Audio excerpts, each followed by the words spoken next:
नमस्कार दोस्तों, मैं हूं कविता बुंदेलखंडी और आप देख रहे हैं द कविता शो।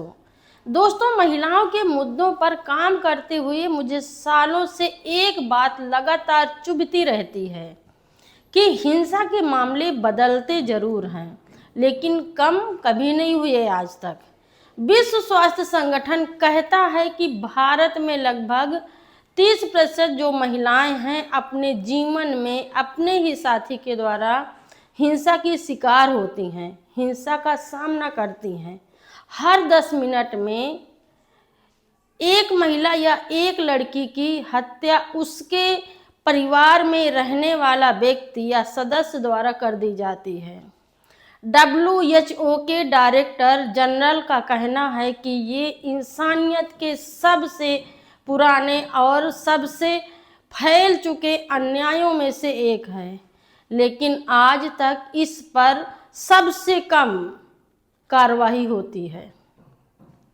दोस्तों, मैं आपको एक और चौंका देने वाली बात आपके सामने बताना चाहती हूँ कि दिल्ली पुलिस के ताज़ा आंकड़ों के मुताबिक इस साल दिल्ली में लगभग 13,000 महिलाएं लापता हुई हैं।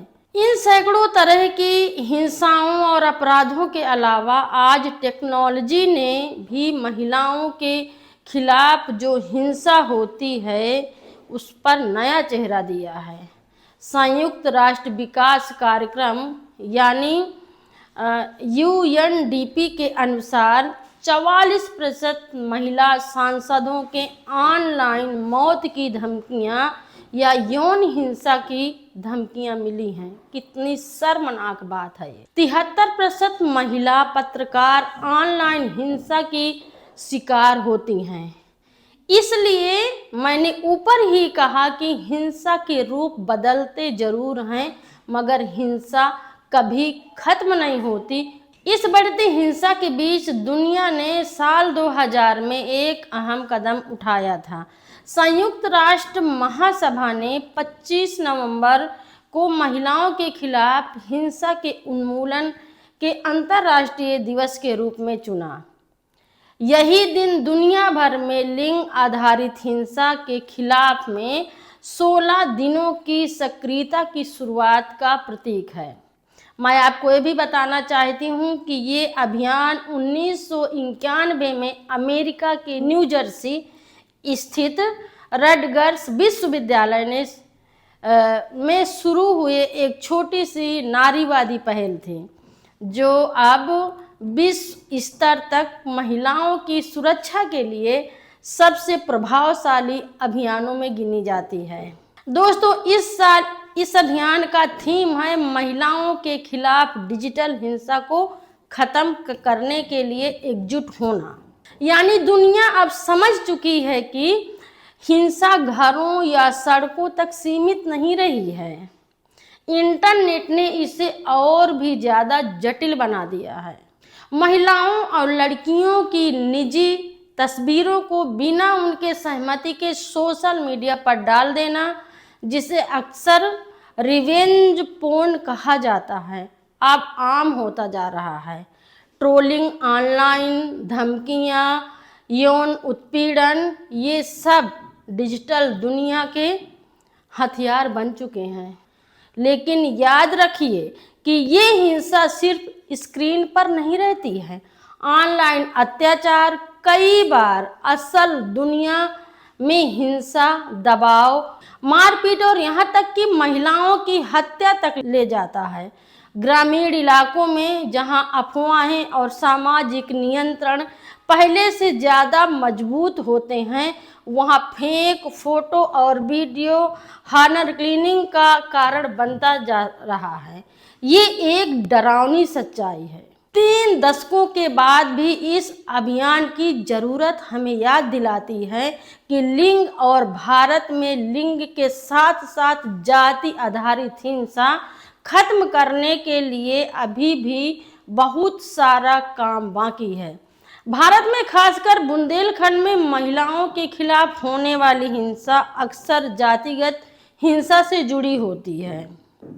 इस साल अक्टूबर में बांदा जिले के एक गांव में वाल्मीकि समुदाय की 15 साल की नाबालिग लड़की के साथ में बलात्कार के बाद उसकी हत्या कर दी गई। परिवार का आरोप है कि पुलिस और प्रशासन ने उनकी शिकायतों को गंभीरता से नहीं लिया और बयान के साथ में छेड़छाड़ की। लड़की की उम्र बढ़ाकर दिखाने जैसी कोशिशें की गई। नवंबर में द इंडियन एक्सप्रेस की एक रिपोर्ट में सामने आया है कि झारखंड के चाईबासा में एक आदिवासी महिला का पुलिस हिरासत में लिए जाने के बाद कथित गर्भपात हुआ। आदिवासी संगठनों का कहना है कि विरोध प्रदर्शन के दौरान पुलिस की कार्रवाई और जेल में तनाव की वजह से ऐसा हुआ। भारत में इन सामाजिक सच्चाइयों के नज़रिए से भी अभियान में हिस्सा लेने की ज़रूरत है। महिलाएं अपने घरों में भी सुरक्षित नहीं हैं। हिंसा घरों में तो होती ही है, मगर सार्वजनिक जगह में अब और ऑनलाइन भी सुरक्षित नहीं रहे। इसलिए इन आंदोलन का मकसद सिर्फ बात करना नहीं है, बल्कि जवाबदेही मांगना, ठोस रूप में कार्रवाई की मांग करना और ये कहना और लंबे समय में सुधार की दिशा में दबाव बनाना भी है। इसलिए जरूरी है कि हम सब मिलकर के हिंसा के रूप को पहचानें और उसके खिलाफ खड़े हों। महिला हिंसा को रिपोर्ट करें, पुलिस कानून संस्थाओं की मदद लें और अपने लिए आवाज़ उठाएं।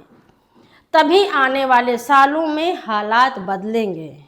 अगले एपिसोड में मैं फिर मिलूंगी कुछ नए मुद्दों के साथ में, करारी बातों के साथ में। तब तक आप देखते रहिए खबर लहरिया। दोस्तों, जाते जाते मैं फिर से हर बार की तरह आपसे रिक्वेस्ट करना चाहती हूँ कि स्क्रीन में जो ये QR कोड दिख रहा, प्लीज़ आप इसको स्कैन करिए और आप खबर लहरिया को अपना मन चाहा सपोर्ट कर सकते हैं।